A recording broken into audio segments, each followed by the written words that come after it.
Hi, this is Attila16, and this is another video guide of Wargame Red Dragon. In this case, I'm presenting the CommonWealth deck, which I find to be pretty balanced. So I will first of all explain on the logic and rationale and the choice of each unit I'm using in this deck, and after that I'll show you a replay where I'm using this deck, and we'll illustrate how this thing works. So let's start up here with the logistic.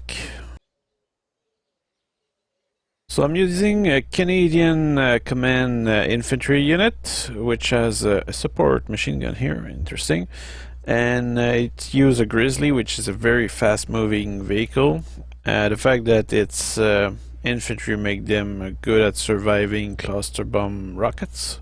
You can hide them around, and the mobility of the transport make them very effective. You probably are able to reach a zone as fast as if they were in a chopper. So just look at the speeds. It's 150 kilometers an hour on road, so this is a very fast transport. Very useful unit and doesn't cost that much. Then I'm using the Chieftain, and this one you use them for the opposite benefit, essentially. A lot of armor, so you can survive a lot of damage. Let's say it's pretty slow, so you mostly bring these when you want to secure a zone which is under heavy fire, let's say, or have high risk of problem. It's a pretty strong unit, so it can survive and fight. Of course, you hope that it never reach that, but worst case scenario, it can survive airstrike and some artillery, perhaps cluster bomb. But yeah, reliable, very expensive, but it's worth it in some situation. Then I'm using the Canadian Chinook, so the CH-147 cargo. A lot of storage, since it's a chopper, it's very flexible, and it's practical. Then I'm using the HLVW, good storage once again, cost 30, it's pretty fast on the road. Reasonably fast off-road, so it's a very flexible transport, and that completes the logistical aspect of this deck. Infantry, so there's a lot of choice in this CommonWealth deck, but my choice end up going with here the Canadian Airborne in Chopper. The Canadian Airborne can be very practical at clearing hills, forest, and the chopper is a great complement because they have miniguns, so it makes them very useful at suppressing any incoming infantry, especially in forests and hills. It's also pretty fast, so you can reach a destination very quickly. So this is a reliable unit. The infantry itself is totally effective at everything, which is close quarter, so they fire in movement. They will be good at clearing the buildings. I use them with veteran C, so veteran level of experience, and as a result they can fight well in town, and you don't need as many to be effective. So I use this as a kind of a shock troop, and it is actually identified as a shock troop, so very flexible and effective. Then I'm using the British Milan 2, because the Milan is of course really strong, 24 AP power. This is a complement to the Canadian Airborne, because with this you're able to entrench yourself into very specific zone and take control against enemy tank. And I use them with the highest level of experience they can have in this case, and this way the missile will likely hit and destroy the target.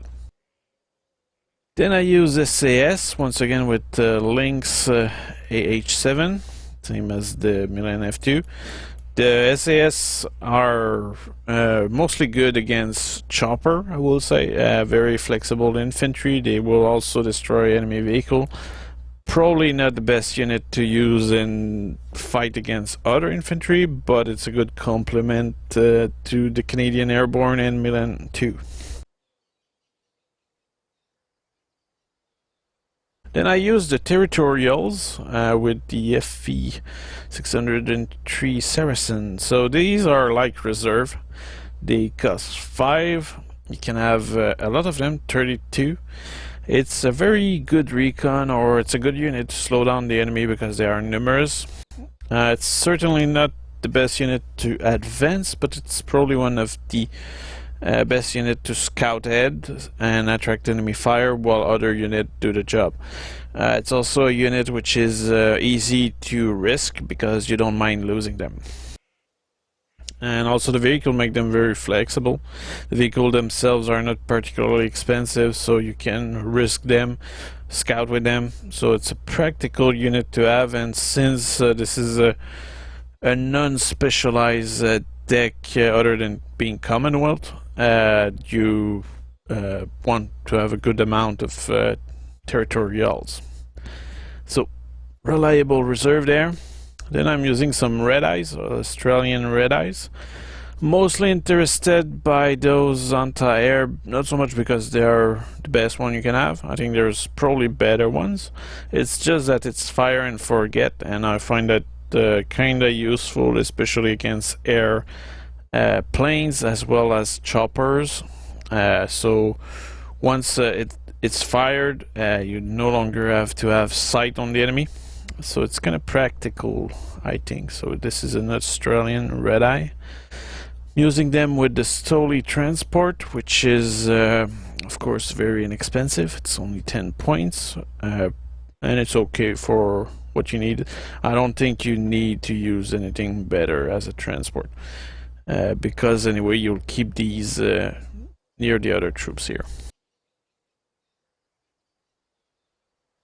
So support, I use the Challenger Marksman. So this is a very reliable anti-air because first of all it has the characteristic of a tank, so that makes them able to potentially survive surprise engagement with enemy either infantry or vehicle, or even tanks sometime. Might be a little vulnerable to enemy seed mission, but still really effective, and it's really mobile because it's a Challenger base, so it's a good anti-air.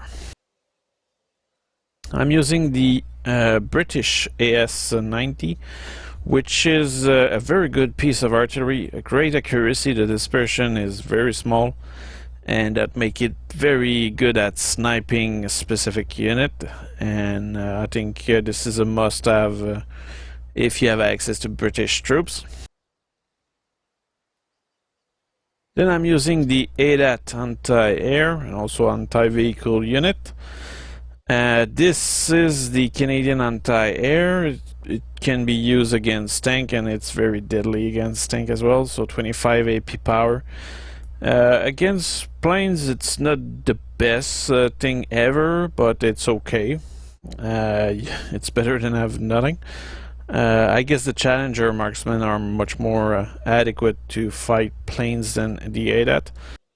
It's a very vulnerable unit, so you just move them all the time because artillery can destroy them pretty easily. Also, this is the kind of unit you only want to engage in ground-to-ground combat at very long range, because it has a range of 2.8 kilometer. But each time it's pretty much a sure kill. So very effective, but the main strength of this unit is definitely its capacity to destroy enemy choppers, and this is one aspect where the Canadian ADAT system is very superior to anything else NATO has. Except perhaps Chaparral, but yeah, anyway. So you have then the Stormer. The Stormer is similar to the ADAT. It doesn't have as much range against chopper. It's nonetheless pretty adequate for it.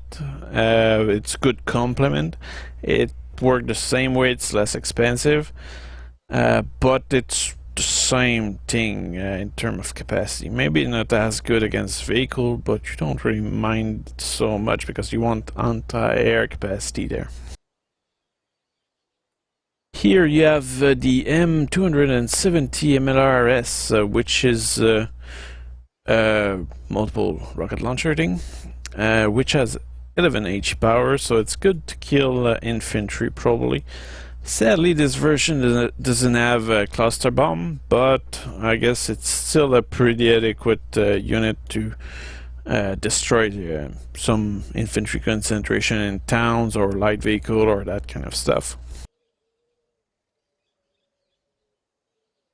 Okay, now when we go to the tank section, well, this is one of the main interests of the CommonWealth deck. It's definitely the Challenger tank from the British. You have access, here I put all the version nearly. Actually, not nearly, I really did that. So you have access to the Challenger 2. When you look at that thing, rate of fire of 10, that's pretty good. The cannon has maximum range for a tank, so that's also very good. Accuracy 60%, stabilizer 55%, AP power 22, which make them able to nearly kill or single shot every enemy tank, sometime even the best T-80. So that is a very reliable tank. The front armor is 23, that's very good. Top armor 4, so they are able to sustain a few airstrike. So this thing is really a beast, and you only have 2. That's the downside to it. But you also have the other Challenger type, which are a little earlier in time, but they are very good nonetheless. And if you look at the stats, well, if you compare the Challenger 2 with the worst Challenger 1, let's say. Let's see. So, Challenger 1 here. So the range of the cannon is the same. Accuracy is decreased a little, not by much. AP power 17, which is still pretty good. If you fire on the flank of a T-80U, you can still kill it probably. It's all a matter of being smart about it. And the armor is decreased, but not so much, so it's still a very strong tank, and it's still able to survive airstrike. So this unit is definitely a very reliable unit, and while you don't have that many Challenger 2, all the versions of it are really good. And I use them with max amount of veterancy because I want them to be able to shoot and destroy everything as fast as possible. Now for the rest, I think in the CommonWealth, using Challenger tank is the best option right now. You can use others, but I'm not sure it's worth it. I think these tanks are very exceptionally strong. Okay, recon. I'm using the Recce Sniper, so very useful unit there. I'm using them with the CH-147, so I can land them where I want. Those Recce with their sniper are actually able to kill a vehicle, because if you look here, they have an AP power, so they can snipe a command vehicle, and that can be a very useful thing. It can be also pretty dangerous because they have a tendency to shoot vehicles, which sometimes outnumber them, so you need to be careful about it. And they are a very good recon, very stealthy also, and it's a good unit to have. I really like these. Then I'm using the FE712 Ferret, which is a recon with the weird shape here, but they have 6 missile, which are called swing fire, and a machine gun, and those missiles are really deadly when you look at it. AP power of 22, the range of 2.6 kilometer. So this unit is a recon, and it's a recon which can be deadly. Very good optic on top of that, so that's a very useful unit. You have very few of them, but I think if you use them well, they can be extremely effective, and the speed off-road is 95 km an hour, so it's a very flexible strike force, essentially. I do not have any chopper, I'm not sure why, but let's go with it. Okay, for vehicle, I'm using the Australian ASL LAV 25 TOW 2, which is LAV 25 with TOW 2 missiles. You have 4 missiles, and those missiles do 25 AP power, making them very powerful. Also, the Bushmaster is extremely powerful as well as a weapon, and the fact that this vehicle is on wheel make it extremely fast. So this unit is a very good flexible striking force, kind of vulnerable because it only has 1 armor, but that's not a problem as long as you're careful with them. They're a good complement, and you can bring them as reinforcements super fast. Okay, here in choppers I'm using the Lynx tree. So this one has 8 Hellfire missile, which require you to guide the missile, so you need to keep a lock on, but 26 AP power, making that make them very effective at killing any tank, and a good range of 2.8 kilometer, which is highly appreciated. You also have some Stinger missile to defeat the enemy choppers, potentially also the planes, but I think this is mostly useful for chopper, and it doesn't have a cannon, which is a kind of a downside, but a good chopper nonetheless.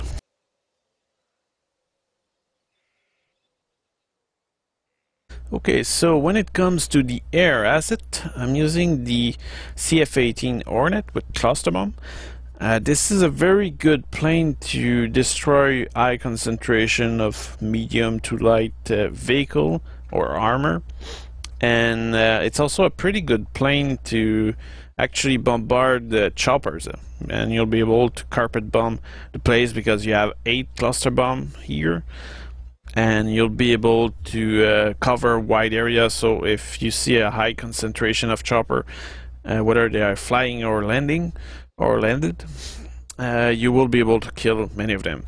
So this is a very good sniping tool for that kind of operation, and it's a good plane overall to have in your capacity, essentially. Then I have 2 Australian F-11C with 8 1,000 pound bombs. These are really the killer of the Commonwealth. These bombs can kill nearly everything, and yeah, you just want to use these units very carefully and only in specific situation where you know that it will pay off significantly. You only have 2 of them, so you need to be careful about it, and that's why you also have this CR here in this deck. So I'm using these because they are very slow. They have good ECM, well, okay ECM, let's say, and the range of the anti-radar missile is 4.9 kilometer. And what's interesting with the fact that this plane is slow is that you might actually be able to fire and turn away prior to the enemy being able to target you, or you'll be able to move out of their range faster than because of the turn than if you had a fast plane, which will likely engage into the zone and get shut down. So this is a pretty practical unit. Then I use this A4K Kahoo, which has Fire and Forget Maverick with the AP power of 30. So this is like your tool to destroy heavy tank. So if you see a T80U or something like that, a T90, this is probably the tool you want to use. So you just bring them in and you snipe the specific danger, and if you lose it, it's okay. But if you actually manage to get out of there, which is likely because this plane is rather slow, so you'll be able to pull out to safety potentially at the shortly after shooting the missiles. So this plane actually has good capacity to survive, which is a very good thing, and the missiles are extremely deadly. So to snipe strong unit, that's the ideal thing. Okay, the Navy. So let's see, the Navy I'm using here a kind of combo of Atsuyuki. So I'm using 2 of them, and these are good at they have a good CIWS 8 missile, so that make them effective at dealing with the hordes of missile the pack can throw at you. And then I'm using 1 group of LCU 1610 to resupply all this. And the Pohang also has a good CIWS, and you can have 5 of them, so here that gives you a kind of reasonable fleet.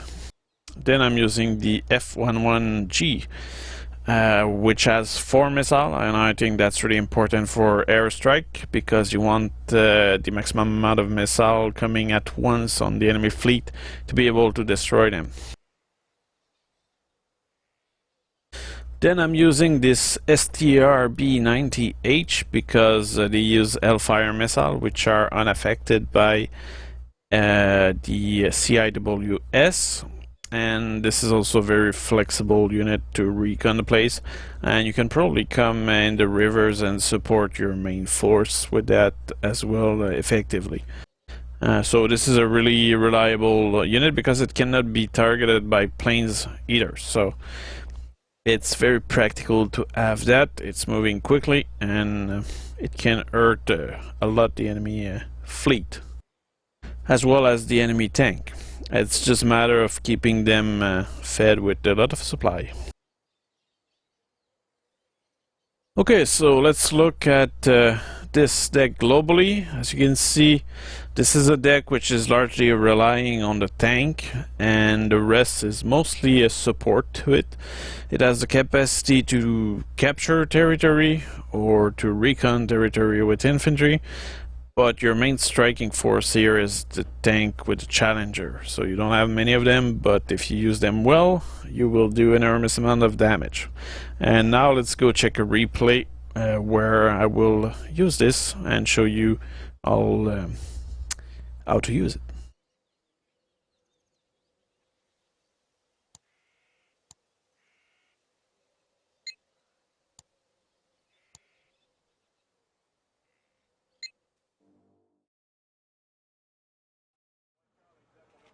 Okay, so this is a recording done with, actually a replay done with the CommonWealth deck that I just showed you.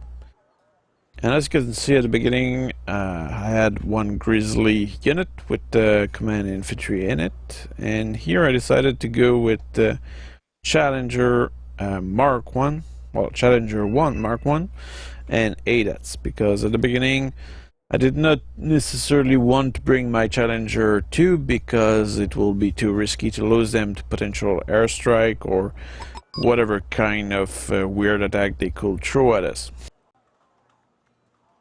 Also, the ADAT are a pretty good unit to stop a chopper offensive, so it was a good combo to have both. As you can see, it only gives me 8 units, but this deck is mostly about quality, and it largely compensates the lack of quantity.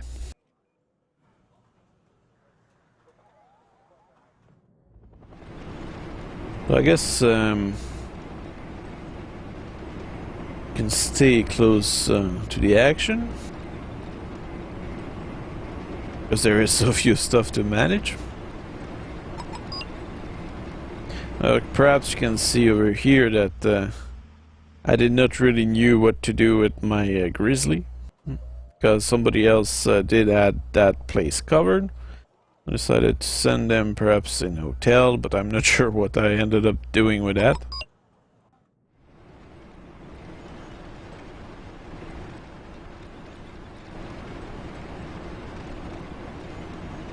See some command infantry over here.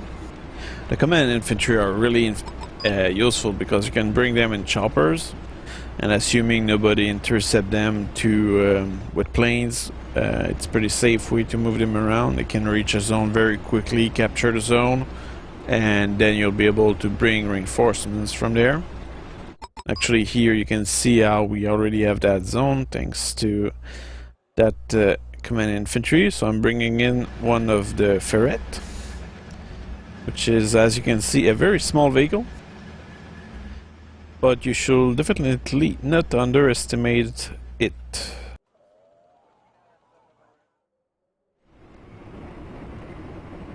So my Challenger are still moving in.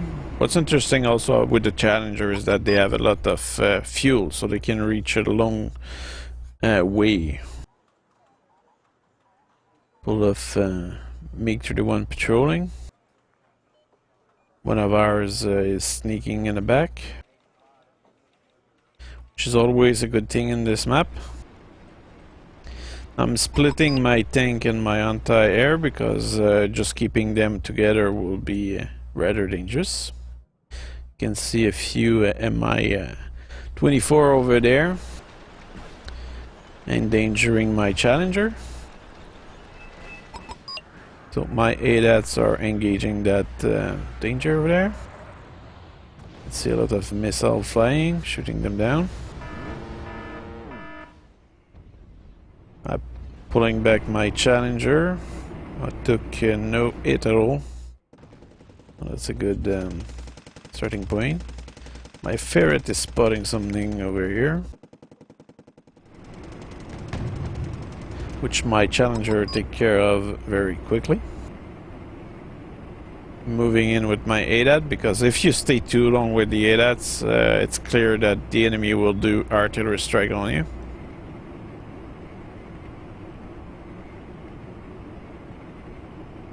You can see me move my ferret around, using it to scout around, have different angle in the different area so that we can see anything and have a clue about what's going on. Some friendly Japanese tank over here, very good tank here as well. But we'll focus on my Challengers and my ADATs. So usually in this particular map, it's really rare that people attack on that side. It does happen, but usually it's a big chopper rush at the beginning. But in many cases you end up having nobody attacking so much here, so it's a good place to rush on. Okay, here my Challenger are intercepting a couple of infantry reinforcements.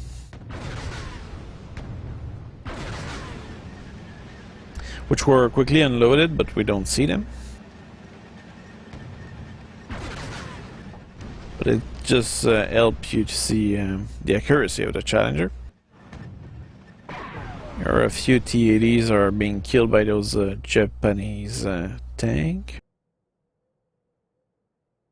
And the ferret here is spotting the infantry, which my Challenger is effectively destroying. So this is already a pretty good start for me, very early on. I brought in some more ferret recon and some recce that I'm unloading right now. What I don't like about those choppers is that they are big targets.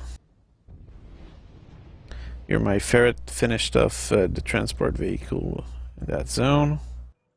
Moved my Challenger forward to pull them back because right now there's just too few units with us. My ally brings some Roland, which are FRP Roland 3. Very good anti-air. Extremely reliable, much more reliable than ADATs when it comes to firing on planes. Here one of our allies, actually two of our allies, is scouting a little on that plateau. It's not particularly important of a target, and actually usually in that zone nothing happened at all. So, incoming airstrike. You can see the Roland shooting and destroying it, while the ADAT were just too slow at it, or too far behind. They don't have the proper range for dealing with planes. It's mostly a useful unit against chopper. Here I'm receiving some bombardment. I'm not sure if that was a lost bullet. Here I'm moving in with my recce. You can see that they are only 2 soldiers, which make them extremely vulnerable, but it also makes them very stealthy and able to scout around without being noticed.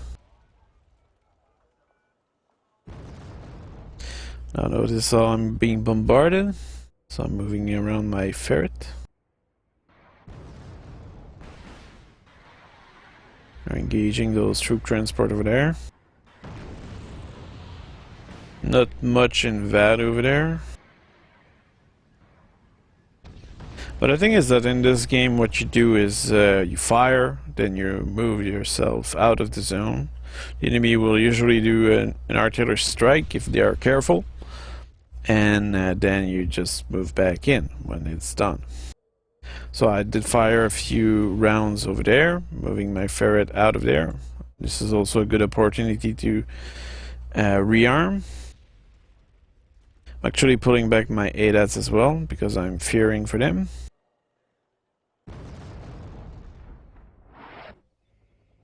While my recce are moving them forward a little.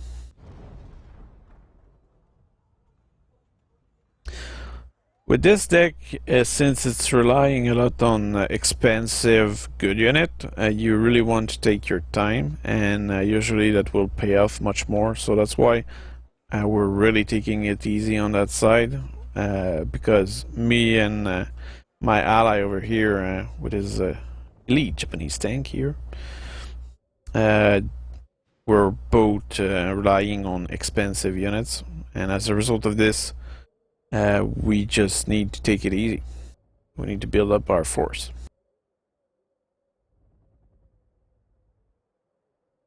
So, bringing more recon. And this is also something which is really important. You need a lot of recons. You need to know what's going on. You need to be very careful about how you advance.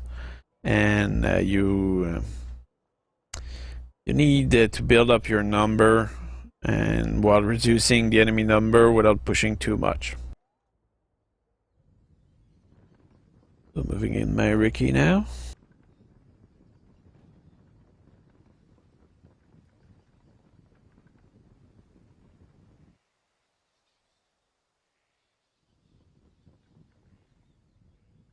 Which I'm splitting in 2 groups to have better view. And you can see I'm really taking it easy, because this is very early. Everybody has a lot of planes potentially, and they have a lot of capacity. They did not waste all their best weaponry yet, so you need to take it easy.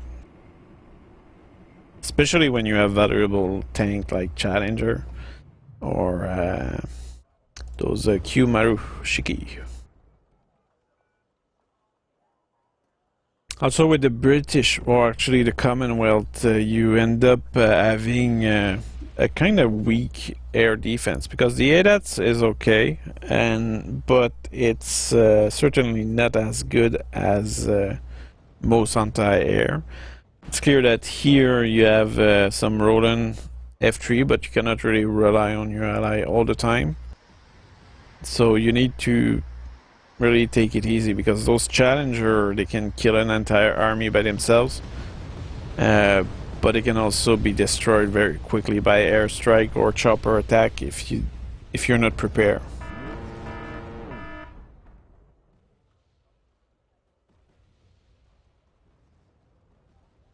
At that point, the enemy is also harassing my troops with artillery.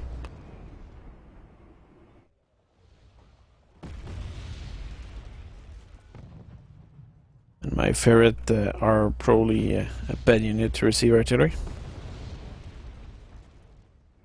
I'm also refueling my tank and ADAT because since these units are really valuable, you never leave them at the same place too long. So you want to move a lot, and for that reason you also need to have a lot of fuel.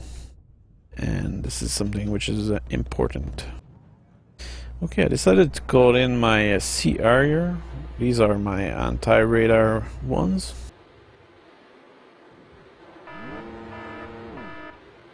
Guess I'm engaging the first one.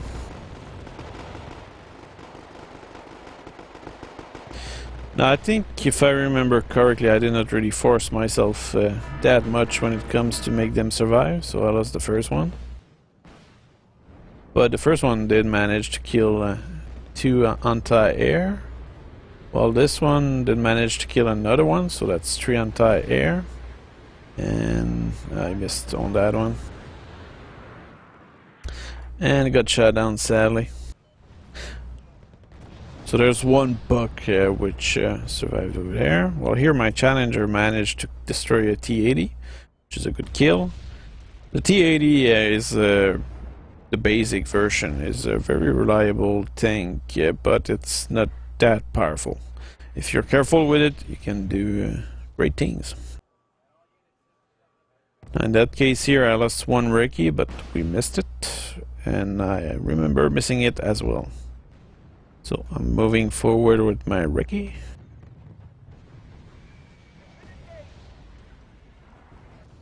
Now I can see that I'm seeing the command vehicle.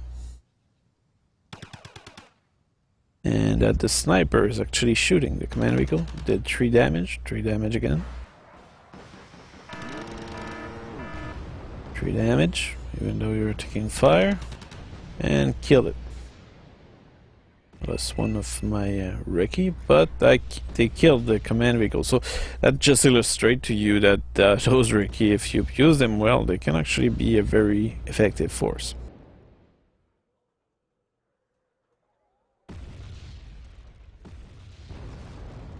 Now moving my Challenger forward here, which can be a good idea because it gives me the opportunity to move forward there. But I'm pulling back my ADATs, which is a more questionable move. But I think my goal at that point is mostly to resupply my troops. We also have no idea what can be in that forest. It might be empty or it might be filled with tank. So this is all about resupplying right now.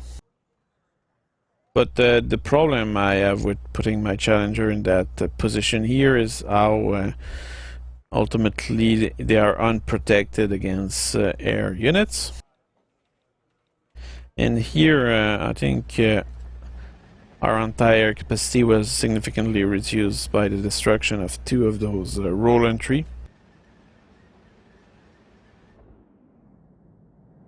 Fortunately, we do have a few Eurofighter.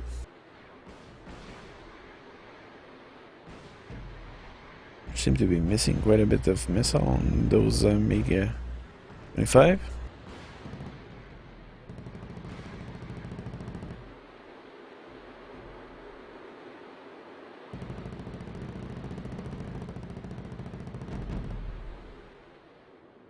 They finally managed to take air superiority.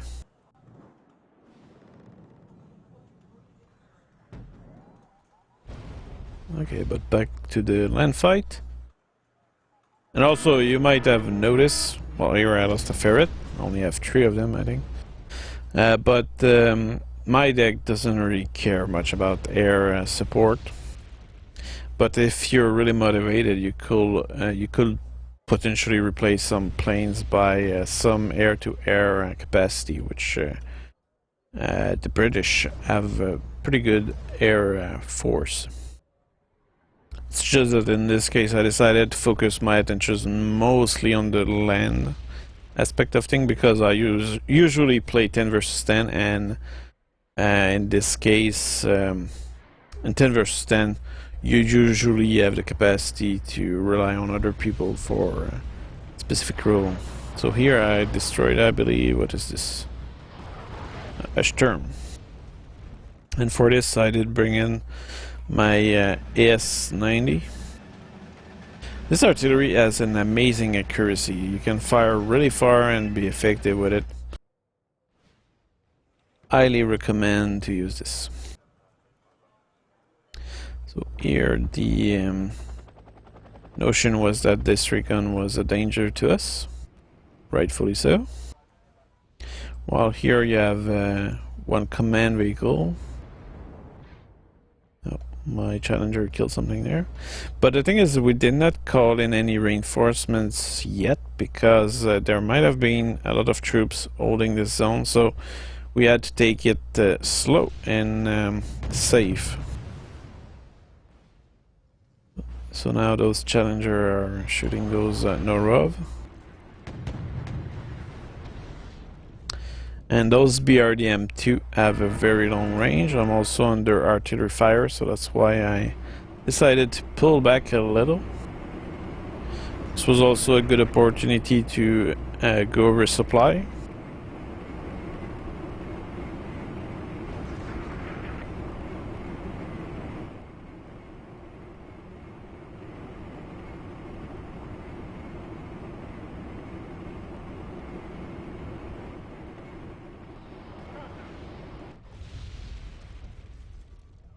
Well, here I did receive some artillery on my ADATs. This is something you really don't want to see, because the ADATs are kinda expensive. It's a very good unit, but they are extremely vulnerable to airstrikes, so each time those ADATs are shooting at something, it's best to just move them away. While here, this guy moved his missiles unit over here, and my ferret, which is over here, managed to snipe them. So these ferrets are not to be underestimated. It's a tiny vehicle, but the missiles are so strong. It's a very good unit.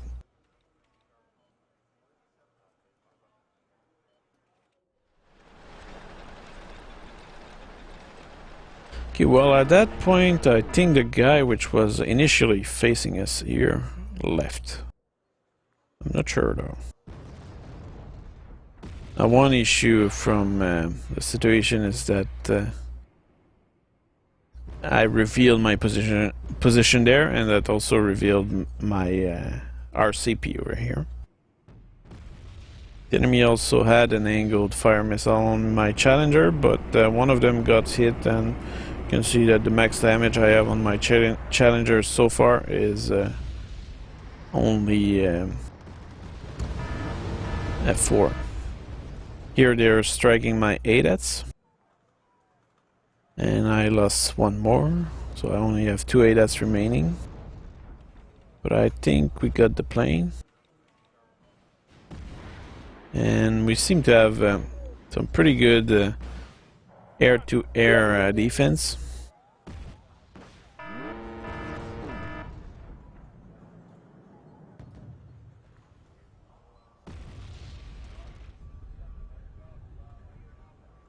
Now the issue I had was that now there was those choppers, and I only had 2 ADAT, which were, as you can see, extremely panicked, so that they will fire to the sun instead of those chopper. That was a big problem.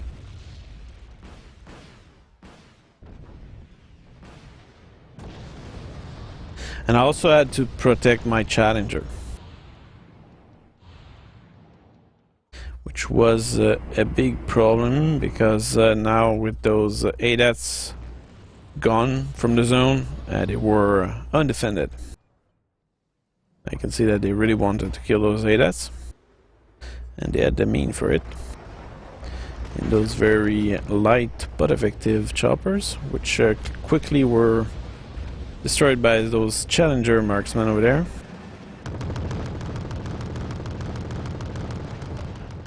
But it was very lucky that we had that, because if we did not have those anti-air in the back, it would have put my Challenger in big danger.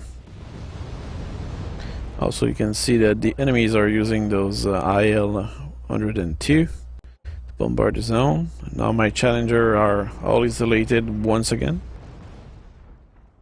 But I want to preserve them, so I think I will likely pull them back soon.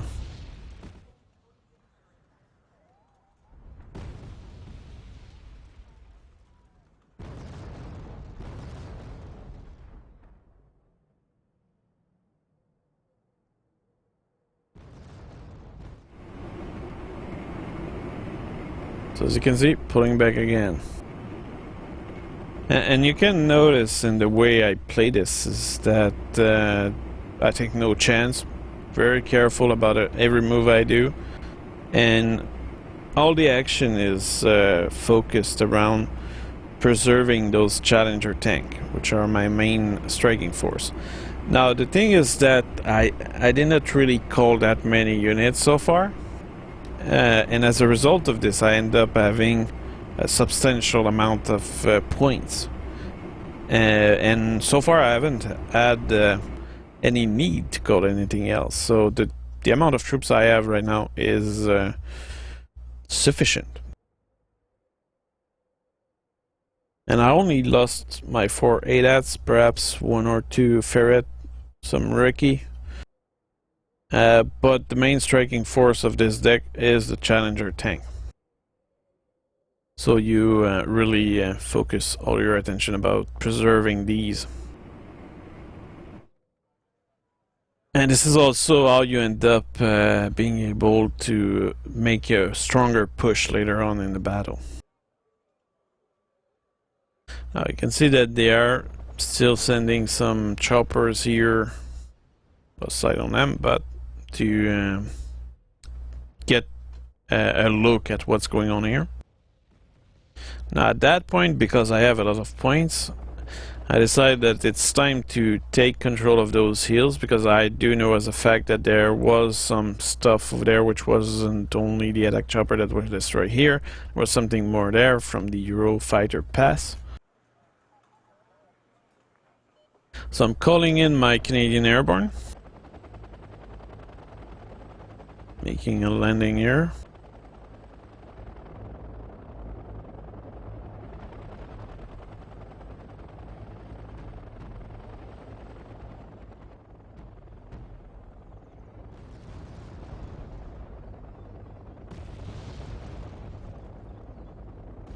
I'm also calling in probably anti-air, probably SAS.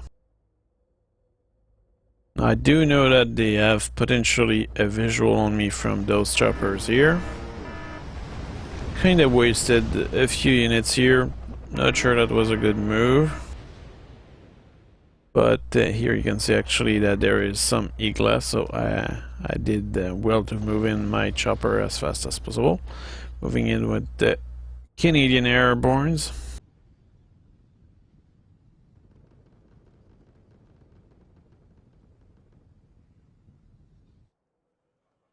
Against anti-air, Canadian Airborne will overwhelm them fairly easily. So already dispose of them.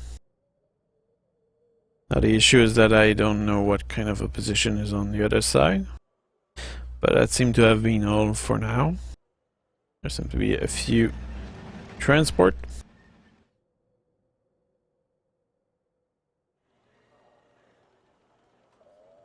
Now we do know that there is a few units in that forest.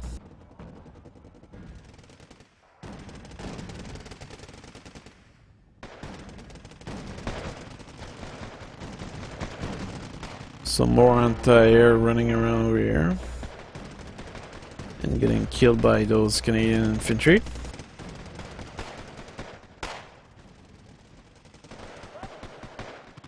Also have my SAS, which have disposed of the anti-air over there. Now the enemies are answering with some airstrike, spreading out my infantry like that. Clicking X.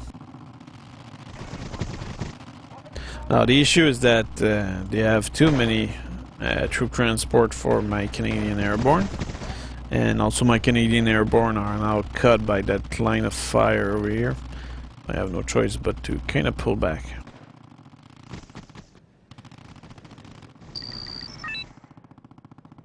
Also there is those airstrike which have some luck, because they are mostly covered in their approach by the hills. It's only in the evac position that they become targeted by those track rapier. Very good unit that you can use also in the CommonWealth deck if you customize it. I find them too slow though. So here I'm also using my Canadian chopper and Lynx to support my advance. So you can see that they are targeting the enemy very quickly. It's also a good way to potentially spot the enemy air defense. Now I'm perhaps overdoing it here. I guess sending only one chopper might be a better idea. But there was also the intention of shooting down those vehicles.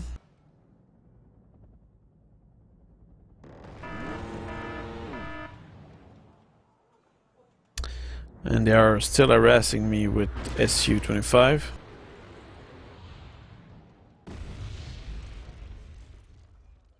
We also have a couple of Delta Force sneaking in the back, which were not mine.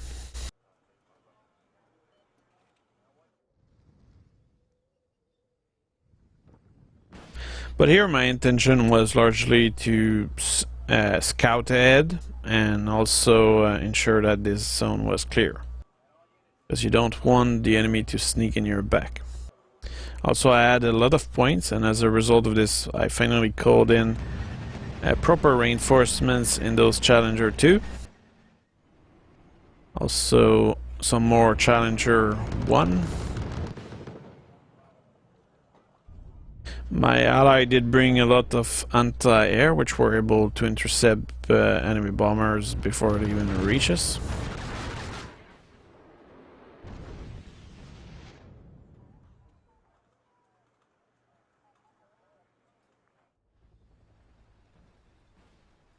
So what I was doing now was build up my force, and when you bring Challengers, it's pretty clear that you have a strong striking power.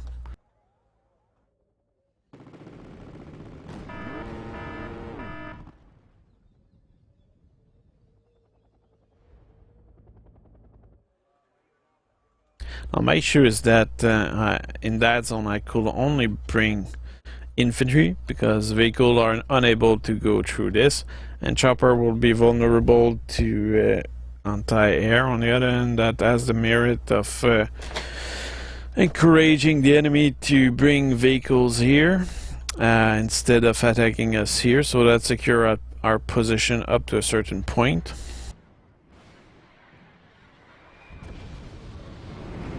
So now I'm opening a kind of a recon advance on the enemy. Receiving rocket fire, but as you can see, for most of our unit, nearly no damage at all.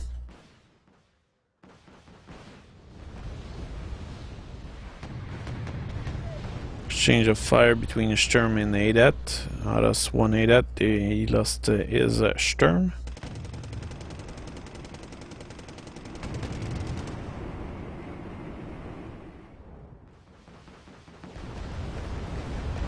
Well, here I decided to bring some Lynx 3.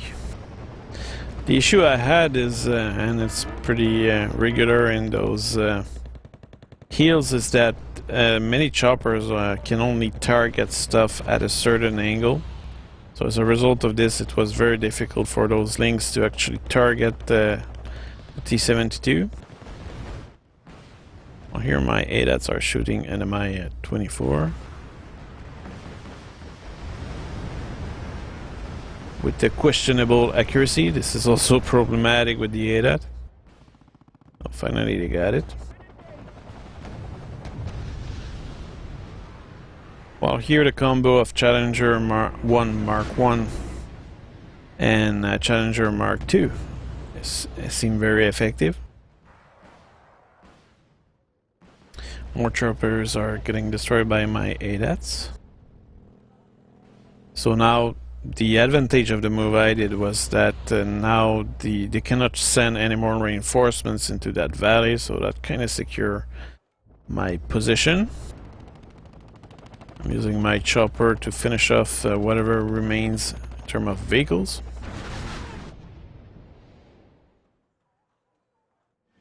Pulling back my Challenger Mark II because they were damaged. At least one of them was seriously damaged, as you can see here.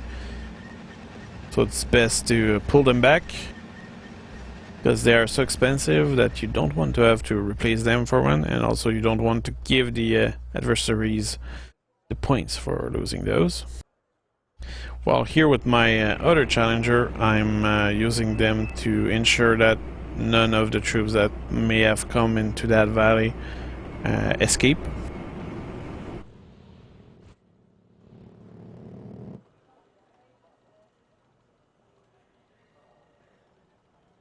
I'm also bringing my Lynx 3 in the back to refill their ammo.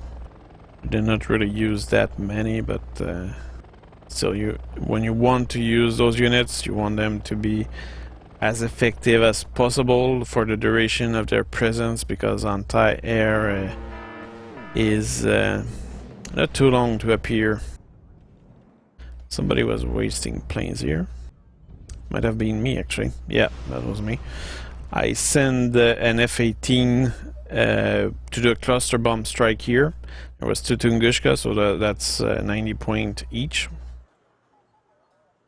That was a good strike, and that also allows us to potentially have some proper air support in that zone. I had to make sure that this area was clear from AA.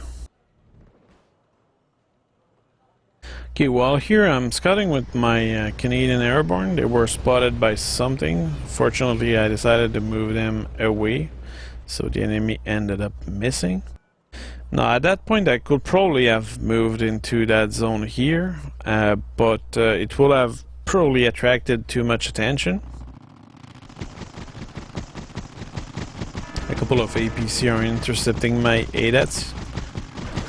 So I'm doing some point-blank fire with missile, which is pretty ineffective usually.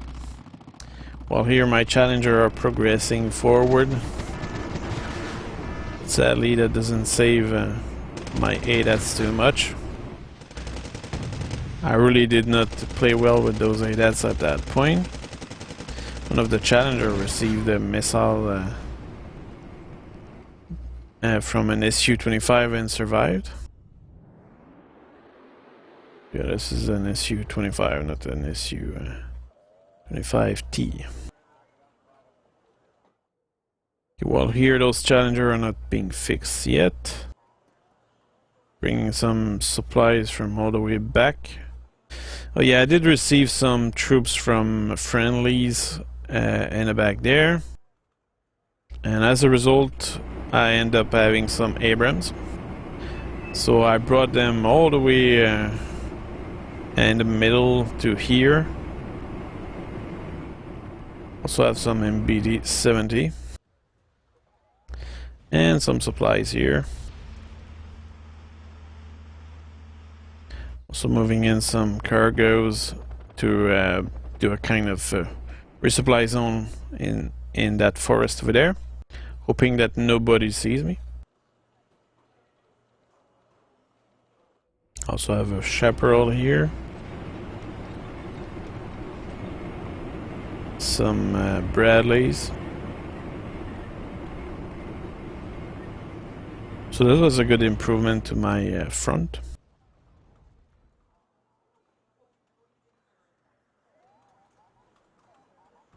I'm starting to enter the zone now.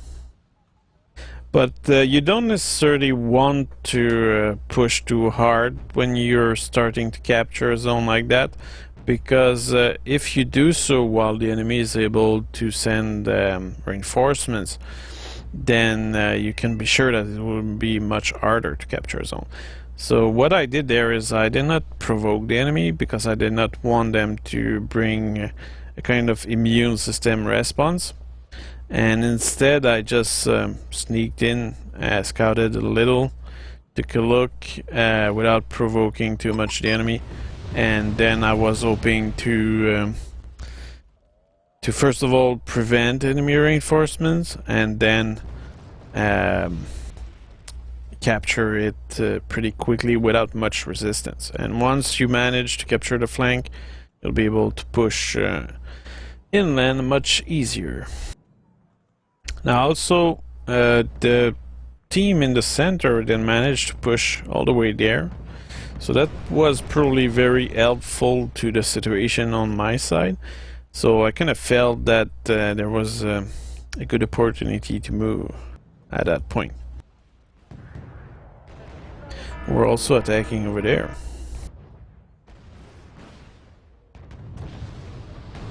The enemy. That is, of course. What a freedom fighter. What kind of tank was that?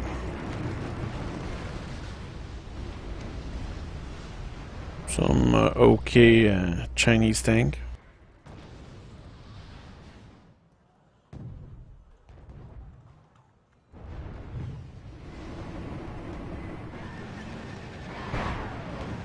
But I think this illustrates a lack of experience to attack that zone with that amount of troops in that kind of condition where your center is falling.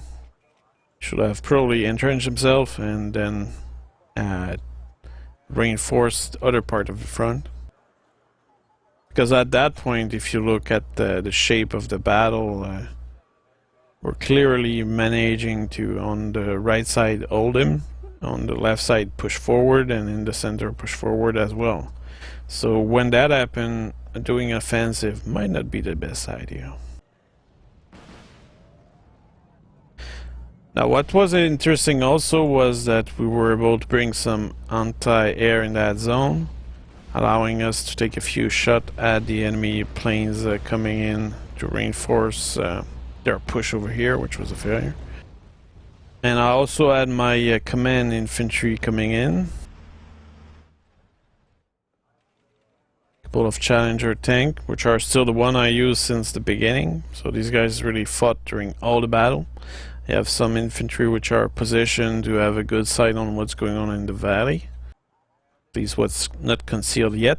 Also decided to bring a lot of those red-eye anti-air because since we're close to their spawn, calling in chopper will have been very easy. And also I was kind of low in ADAT and anti-air. I wanted to be able to protect my troops from the hills. So that's why I brought in a lot of red eyes here. Now here they did a small recon move, which was taken care of. And here with us the chopper and for scouting there. Moving in with my Challenger closer to the fight. Now they spot my Canadian airborne over there, so they target that instead of shooting on my tank. As a result of this, I'm able to dispose of them pretty easily. But it is clearly not the time yet to push forward, because I'm waiting for reinforcements. Here also my tank are refueling. I'm also afraid of potential airstrike because it's clear that the enemies still have the mean to do airstrike on me. And I don't necessarily have my anti-air deployed yet. I'm also bringing some territorials with me. And these are numerous, not really good, but perfect recon for helping the Challenger take care of everything. And good recon as well. You can see them shooting stuff.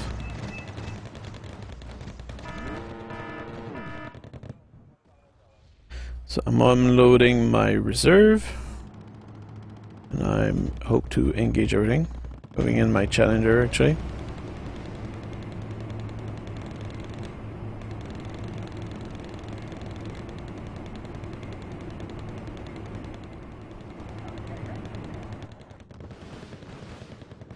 I can see a lot of airstrike coming in. They are likely bombarding this area of the forest because they think that I put the command vehicle there, but instead I put the command squad over here, which make it unlikely that the enemy will manage to target them. Also my red eyes are now advancing. Now the main issue I have is those Su-25 and the fact that this zone is still unsecure, so that kind of cut our potential air force. As I expected, many choppers coming in here. which were either brought in the back from the front, or they are new stuff. I don't know. But that kind of forced me to keep my Challenger in the back. And I cannot move my reservists either. A few of our Challenger marksmen are shooting those. But the issue with this is that they have much more Mi-24. So that's why those infantry here become very useful in this fight. So you can see all the missile coming on the way of the choppers and destroying them slowly.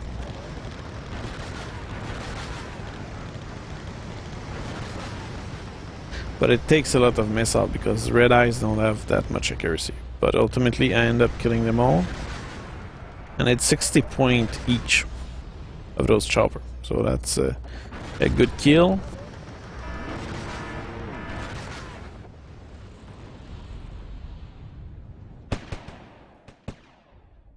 It's just that the issue with that is the red eyes end up out of ammo pretty fast. So we're now moving forward. I'm helped with some Challenger 2 and I have my own Challenger 1. Well, here I kind of forgot about all those force here, which is probably a mistake, but it did not really matter that much.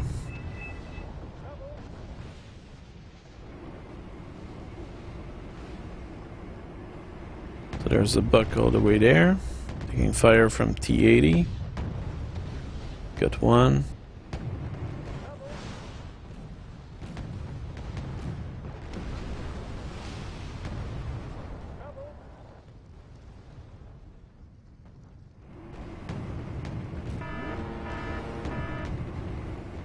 Those Challenger 2 are hurting the T-80 quite a bit and suppressing them.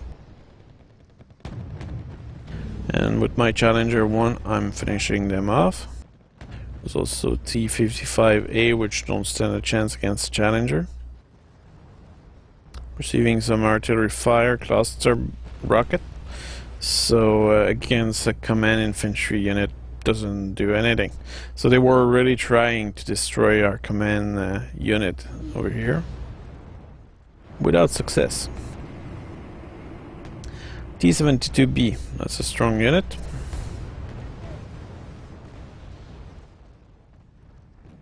And you can see that my Challenger are actually concerned because they're taking a lot of damage.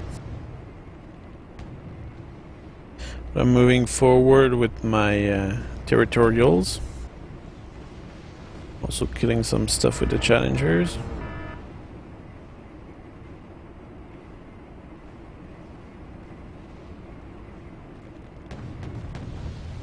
There was a few transport vehicles over there. Now those T-72 are now targeting my territorials, which is actually a good thing for those Challenger 2 over there. Because while they're shooting here, they might not be ready at firing at the Challenger 2. Also, my territorials keep a good look at it. So they keep a visual on those troops. While the Challenger 2 just dispose of those T-72B one after the other. There you go. That took care of that. Now I have a visual on the command vehicle over there, which is actually a pretty good place to put it because it's really rare that the enemy will guess that it's there. And in many cases you end up having the team like we did here completely ignoring this area, so it's unlikely that the enemy will ever come over here. So that's probably a good way to maintain your command vehicle a long time.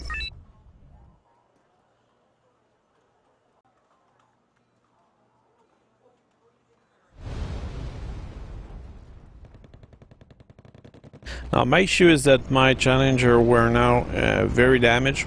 I had to fix them. But they still were in good shape to kill those Shilke, apparently.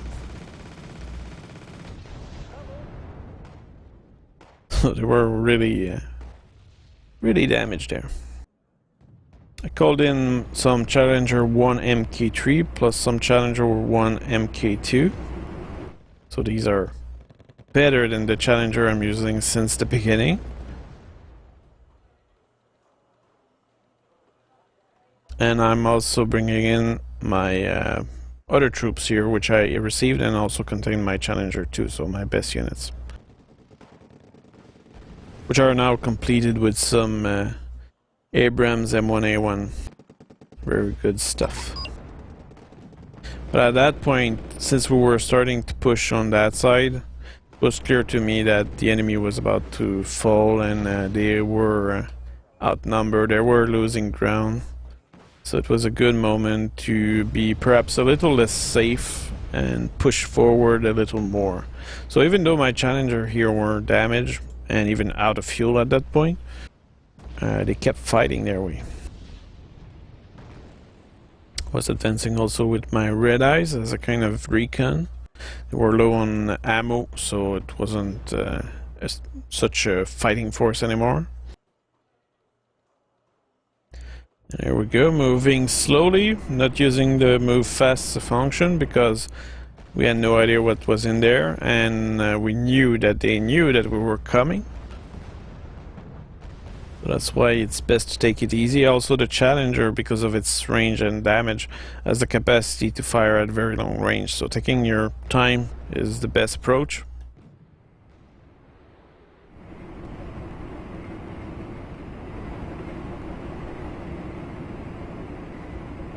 And also you never know when there will be an airstrike still, even though it's very likely that, oh yeah, especially those Su-27 PU, very strong unit.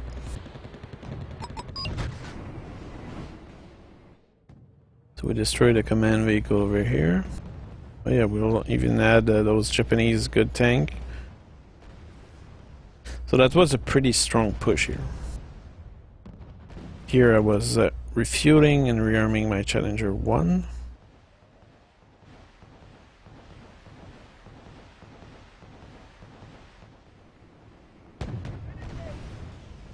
I don't know what that was, but more kills for the Challengers.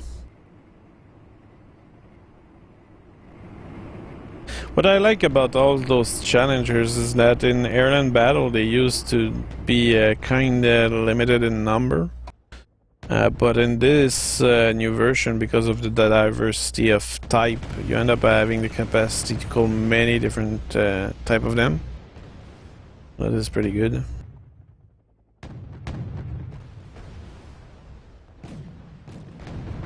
Now here I have the option of destroying automatically the enemy supply thing, so somebody said don't kill the FOB, which is probably a good choice, but it's just that my Challenger were doing it automatically, which wasn't necessarily a good thing.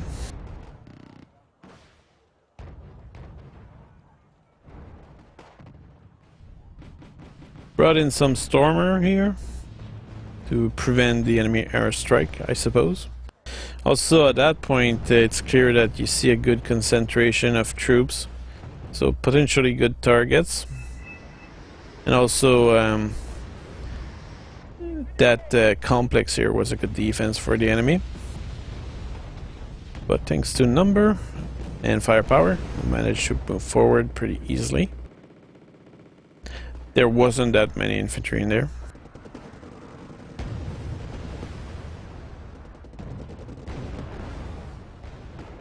Had a hard time keeping up at that point.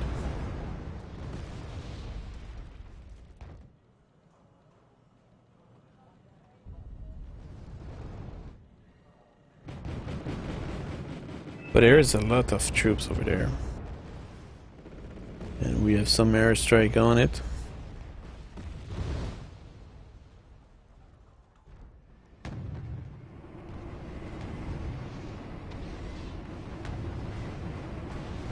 Now the Challenger do prove their worth right now, because at that point the enemy is using T-55A, and these tanks cannot even scratch the Challenger tank. Also, the Challenger have a good long range, so that's another advantage. Here is a Phantom I received, so that you make your airstrike over there. Also do a bomb strike, and another one. My Australian bombers, and you can see a few kills.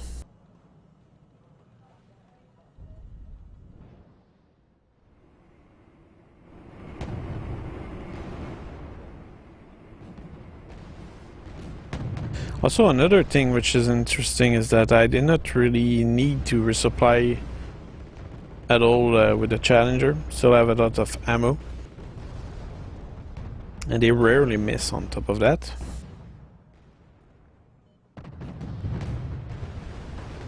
A lot of tank over there. One of my F-18 is circling around.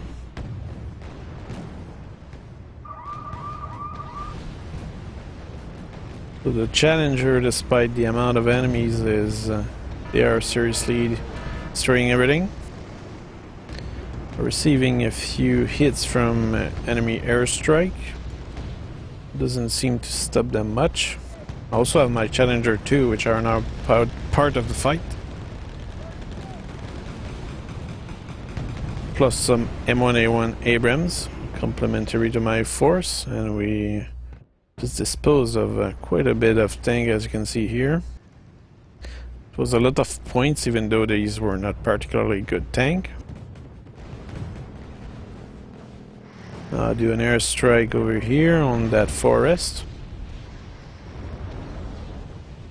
And you can see a lot of good kill, 170, that must be probably a T90 or something. The Russian version of the T90, which is a T72BU or something like that.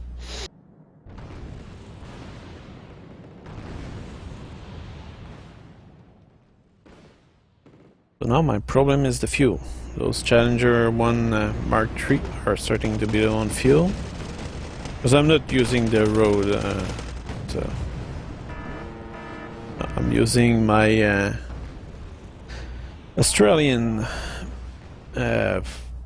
missile-guided bomber, I suppose. Or air-to-ground support. Here my Stormer are moving in also. Very good unit to move into a secure position like this, where they can actually dispose of all the choppers, like that.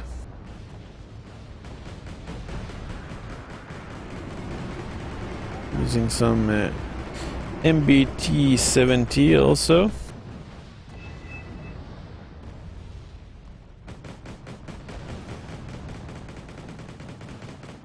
I'm trying not to kill the FOB, but my troops won't let me. But anyway, at that point you just have to call in more stuff.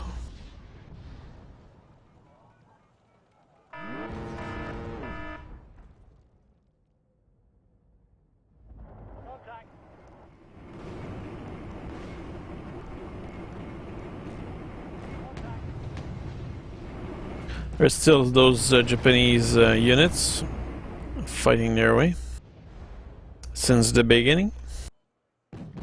And now all the armies are converging on what's remaining. So it's whoever managed to kill whatever remains.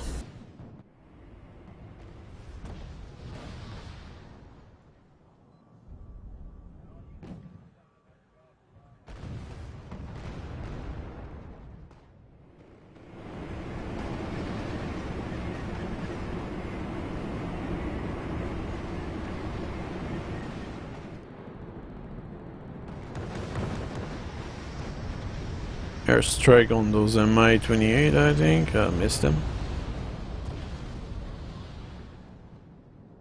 But that was a CF-18 certain kill if the allies did not steal the kill.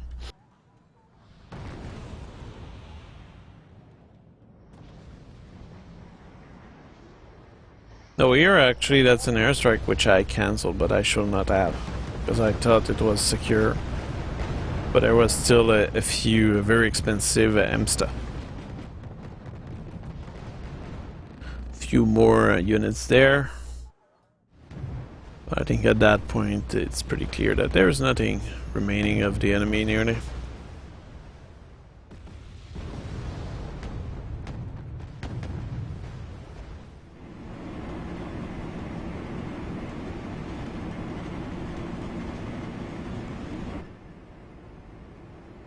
My Challenger 2 were out of fuel at that point.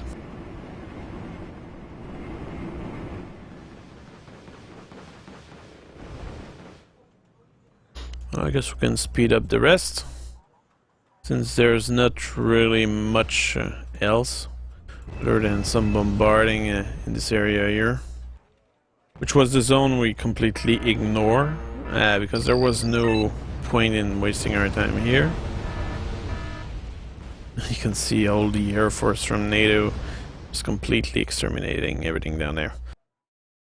So let's see, I did 6,000 point of kill and lost only 2,000, which is a good kill dead ratio. And if we look at who did what, these Challenger at the beginning were the one which were with me during all the battle. So they did kill a lot of T-80 here, T-7, T-62, Narov, T-80s here. A lot of medium stuff, let's say. Yeah, they did good. The Ferret also did their share. Nothing heavy, but it's okay. The Brekkie were mostly scouting. Harrier did kill one tour, but they did not really serve much my purpose. Ada did shoot down a few choppers, Recce, command vehicle. And the artillery here, I did not really talk much about them, but you can see how they did kill some expensive unit. So anti-air, for example, supply chopper, that's expensive stuff, and also the Sturm are a good target for that because you want them gone. They can be a very dangerous unit against you. Canadian Airborne did clear a few infantry units, mostly anti-air. Bradley's, that's not part of my deck, but killed a T-80B. The Lynx transport did kill a few units. Abrams, that's not part of the deck, but they did kill T-80B. T-80B, T-62.